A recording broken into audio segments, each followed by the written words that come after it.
ആരിത് കല്യാണമാ.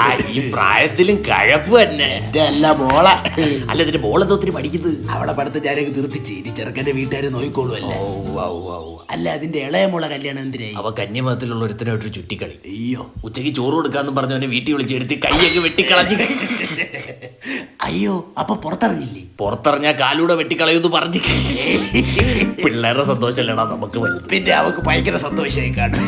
അല്ല ചെറുക്കന് സ്ത്രീധനം എത്ര കൊടുത്തു? ഒരു 150 പവനും BMW കാറും ബെൻസാണ് ചോദിച്ചത്. പറ്റൂല എന്ന് പറഞ്ഞു. ഓ കുറവാ. എന്റെ മൂത്ത മോക്ക് ഞാൻ 200 പവനും ഒരു ബെൻസ് കാറോ കൊടുത്തത് തന്നെ.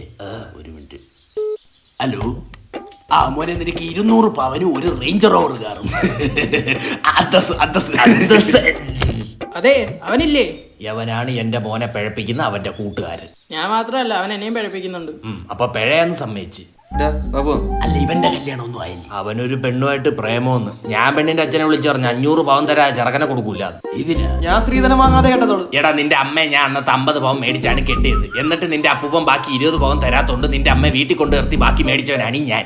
നീ സ്ത്രീധനം വാങ്ങിച്ചാണോടാ? ഇല്ല, ഞാൻ ഒളിച്ചോടിയതാ. പത്തരം മാറ്റി മൊണ്ണ. ഇവരെ ഒന്ന് വീട്ടിൽ കേട്ടരുത് കേട്ടാ. ഇതൊക്കെ അവിടുത്തെ പ്രളയത്തിൽ ഒലിച്ചുകൊള്ളേ. അന്തസ്സില്ലാത്ത കുറെ എണ്ണങ്ങള്. അല്ല നീ എന്നെ വീട്ടിന്റെ അകത്തോട്ട് കേട്ടില്ല, അതല്ലേ ഒരു അന്തസ്. അന്തസ്